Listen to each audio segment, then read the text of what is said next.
மிதுனத்தில் பிறந்திருக்கீங்க, ஜாலியான நபர்கள், நீங்கள் நல்ல மனிதர்கள்.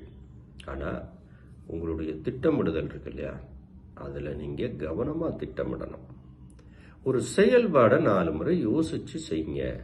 மற்றபடி கிரக அமைப்புகளை பொறுத்த வரைக்கும் இந்த வருடம் உங்களுக்கு அமோகமாக இருக்கு. புது வண்டி வாங்கலாம், புது சொத்துக்கள் வாங்கலாம், கடல் கடந்து பிரயாணம் செய்யலாம், அந்நிய தேசத்தில் வீடு வாங்கலாம், அதே போல அந்நியர்கள் எல்லாம் நமக்கு நண்பர்களாக மாறுகின்ற வித்தையெல்லாம் நடக்கும். மார்ச்சுக்கு மேல திடீர் அதிர்ஷ்டங்கள்லாம் உண்டு. இந்த வருடம் எப்படி இருக்கும் அப்படிங்கிறது தான் மிதுன ராசிக்கு நம்ம பார்த்துட்டு இருக்கோம். வேத பஞ்சாங்கத்தின் அடிப்படையில் பலவிதமான கூற்றுக்கள் இருக்கு. அதை நாம் கவனத்தில் எடுத்துக்கிட்டோம் அப்படின்னு சொன்னால் உங்களுக்கு சொத்து வாங்குகின்ற யோகம், வண்டி வாகனம் வாங்குகின்ற யோகம், தூரதேச பயணம் போகின்ற யோகம், அந்நிய நாட்டில் சொத்து வாங்குகின்ற யோகம், இதெல்லாம் இந்த ஆண்டு இருக்கு. சரி, நான் வீட்டிலேயே ஒருத்தன் உட்கார்ந்துருக்கிறேன், எனக்கு அயல் நாட்டில் எப்படி சொத்து வாங்குறது அப்படின்னு குறுக்கு கேள்வி கேட்குறவங்களும் நீங்கள் தான்.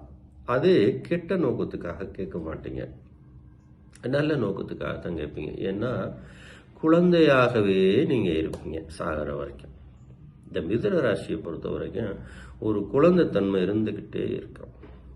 நல்லது கெட்டது யோசிக்காமல் பேசிடுறது, நல்லவன் கெட்டவன் தெரியாமல் அவனுக்கு உதவி செய்கிறது, அடுத்தவன் சொல்கிறதையெல்லாம் அப்படியே நம்புறது, இதெல்லாம் மிதுன ராசிக்கு கூடாது. இது எச்சரிக்கையாக இருக்கணும். பொதுவாக நாம் சரியாக திட்டமிட்டல் பண்ணாலே நமக்கு இடையூறு வராது இல்லையா. நமக்கு இடையூறு உடல் நலம் தான் கவனம் அப்படின்னும் போது மற்ற எதுலையும் தைரியத்தோடு நீங்கள் செயல்படலாம். சந்தேகத்துக்கு இடம் கொடுக்காமல், அதே போல் தடுமாற்றத்துக்கு இடம் கொடுக்காமல் உங்களுடைய செயல்பாடுகள், முயற்சி எந்த அளவுக்கு இருக்குன்னா, ஒருத்தர் வெளிநாட்டு முயற்சி எடுத்துக்கிட்டு இருக்கான்னா நிச்சயமாக அவருக்கு கிடைக்கும். வெளிநாட்டில் இருந்து கொண்டு ஒரு சொத்து வாங்குறதுக்கு முயற்சி எடுக்கிறாருன்னா அப்படின்னா திடீர்னு அவருக்கு வருவாய் உயரும், அதை வாங்கக்கூடிய யோகம் இருக்கு. அப்போ பொதுவாக இந்த வருடம் எப்படி மிதுன ராசியை பொறுத்த வரைக்கும் வீட்டில் இருக்கிற பெண்களாக இருந்தால் நிச்சயமாக அதிநவீன பொருள் வாங்கிடுவீங்க.